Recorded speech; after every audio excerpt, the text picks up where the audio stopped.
Ever since last week's episode of Watchmen, every time I see Lori, I just want to burst out into applause. Like, we're not worthy. We're not worthy.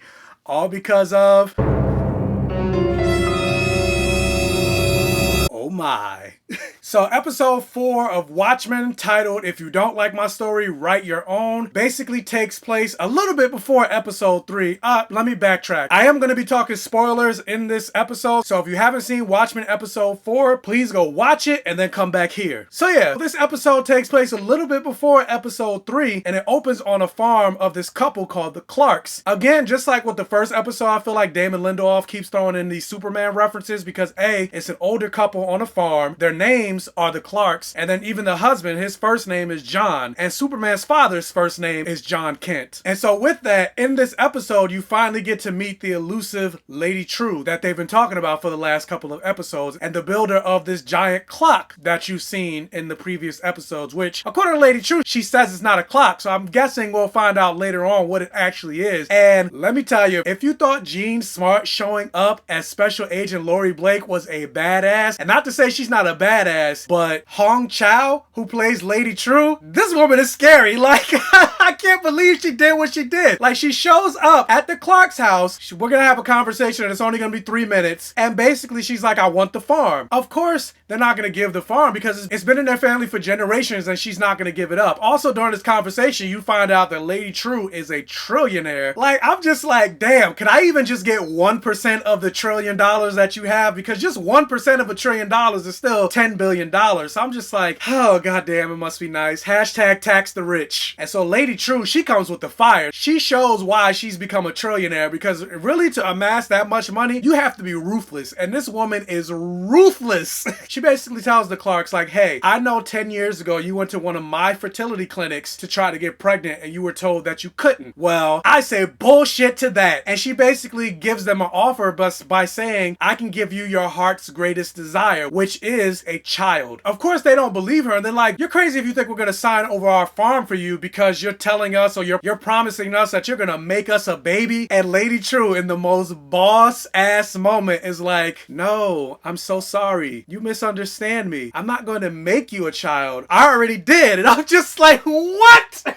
She has the baby come out and basically throws it in their face. It's like, here it is. It's already done. Like, what are you going to do at this point? Like, you can't say no. It is biologically your child. And if you do say no, I'm going to kill it. And then she says, just kidding. I'm going to put it into a loving home, but the baby will just never know where it came from. And part of me was like, I would not put it past her if the Clarks actually did say no. She would just kill the baby. But of course, they're not going to turn down a child. That's what they always wanted. And honestly, the moment the wife started signing the contract, for some reason, it reminded me of the Little Mermaid, the song Poor Unfortunate Souls that Ursula sings, where it's like, if you want to cross the bridge, my dear, you've got to pay the toll. Take a gulp and take a breath and go ahead and sign the scroll. Flotsam jetsam, now I got her, boys. The boss is on a roll. This poor unfortunate soul.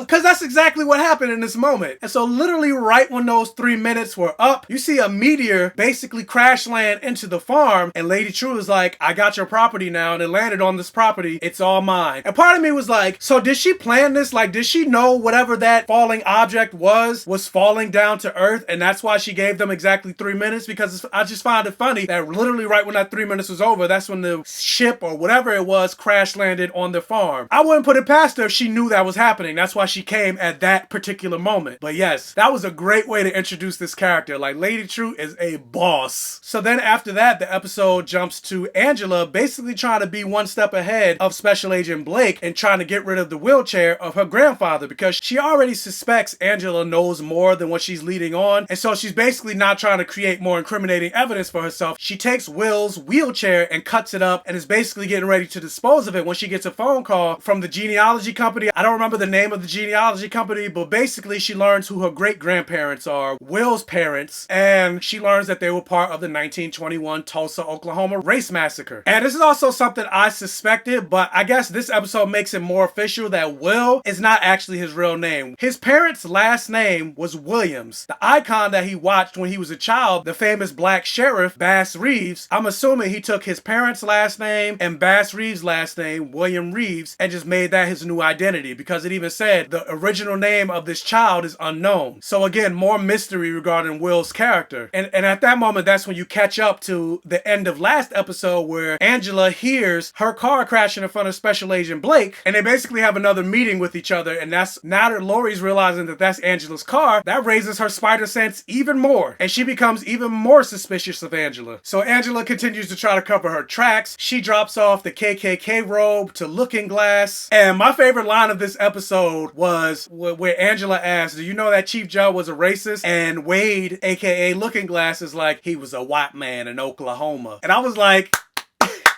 see, this is one of the reasons why I love this show, because they're just not afraid to go there, especially regarding matters of race issues and conversations. They're just not afraid to go there, and I love that. And she also wants him to investigate what those pills are that Will left in her car. I also really like the dynamic in the relationship between Cal and Angela. Like, despite everything that's going on, it seems like Angela basically tells him everything. She even told him that she broke into the cultural center. Like, I like, for the most part, there are no secrets between them. And goddamn, Yahya Abdul-Mateen, he is so fine. Like, goddamn. But anyway, so Angela finally goes to dispose of the wheelchair parts, and this scene was so weird and so funny, and I can't wait to find out more about this. But basically, you find another masked vigilante running around, and so Angela tries to chase him down to arrest him, because being a vigilante is illegal unless you're a cop. And apropos of nothing, he starts pouring some type of oil on top of himself and basically slides into a sewer. Like, I love every reaction that Angela has, because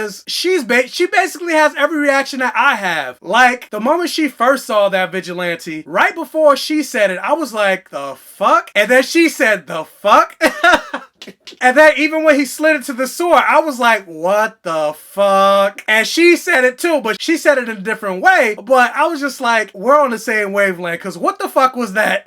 And so she goes back to the precinct to try to figure out who he is. And Red Scare ends up calling him Lube Man. But me, I'm like, no, he's actually more like Condom Man, because his body is the dick, his costume is the condom, and then he's pouring lube all over himself. He slides on into the hole of the sewer. So yeah, he's definitely Condom Man as opposed to Lube Man. I'm like, I wonder if the lube that he used was water-based or silicone-based.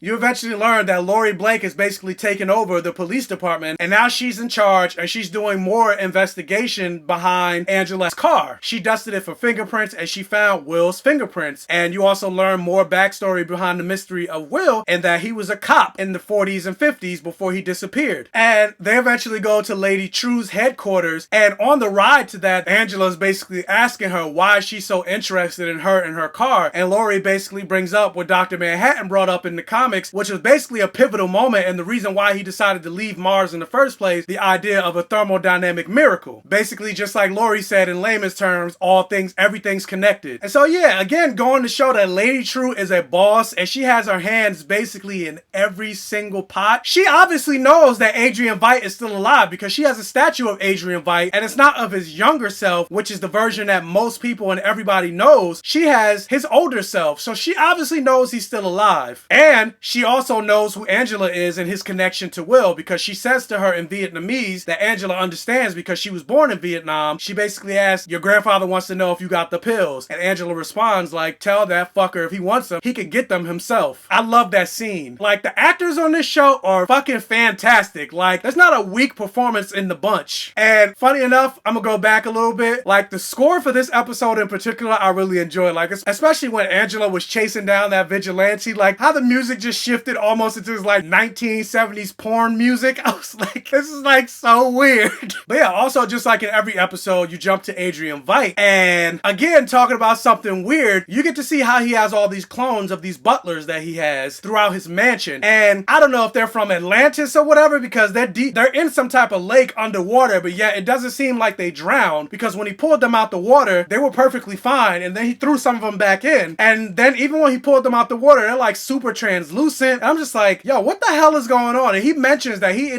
didn't actually create them, but he's just cultivating and nurturing them so basically they could be his servants. Kind of like the Joker, he snapped and had a bad day, and he basically killed all of the other servants, and so he needed 2 more to replace them. And he put them in this weird growing machine, and I'm just like, if he didn't create them, how did he even figure all of this out? I guess in the Watchmen universe, he is the world's smartest man, so if anybody can figure it out, he can. And you also learn he's been on this plot of land, which he now calls a prison, for the last 4 years. And it made me go back and think to myself, oh, that kind of makes sense, because you think about the first episode where they were singing, oh, for he's a jolly good fellow, and they gave him a cake, that he had 1 candle on the first episode. In the second episode, when they did it again, he had 2 candles. And I don't remember if they had one on the third episode, but I'm assuming that was 3 candles. And now in this episode, you saw the cake and it had 4 candles. So I'm guessing this is episode 4. So every single episode was a year that he's been on this plot of land. I'm assuming Adrian Veidt's storyline takes place in the past. And then maybe once he eventually gets off the island, because you know what's going to happen, that's when that story is going to coincide and collide with the current storyline of Sister Night and Laurie Blake and Lady Trieu. I'm still very confused after 4 episodes in, and there's only 9 episodes for this season. I still don't know what the hell he's doing. I know he's trying to escape the prison, but I don't get, like, how. Like, is he going to launch himself in a catapult? Like, how are you going to survive that? Or what was going on with, like, the spacesuit? I'm still very confused, but I'm still intrigued. But yeah, ultimately the episode ends with a conversation between Lady Trieu and Will, again showing that Lady Trieu has her hands in all the pots. You also get to see her daughter, who wakes up from a nightmare. Is it me, or were her eyes blue when she first woke up? What is that about? And then she had this IV drip going into her veins. Like, was she the person that crash landed on the Clark's farm property? Or, like, again, I have more questions. And so yeah, you find out that Lady Trieu and Will are planning something, and he's also trying to lead Angela to a revelation about him. And Lady Trieu is just like, why don't you just tell her instead of giving her this passive-aggressive exposition? And he says, you're basically doing the same thing to your daughter. And he reveals that they have something planned, that Angela's gonna find out that it was him, and she's gonna hate him for it. And then the episode ends with him saying, tick tock, tick tock, tick tock. And before this episode, the only people that you've heard really say the tick tock, tick tock were the 7th Cavalry. And so it makes me wonder, are they part of the 7th Cavalry? Are they using the 7th Cavalry to further their goals? Or maybe the 7th Cavalry are misinterpreting what the tick tock stands for, and they know the real representation of the tick tock.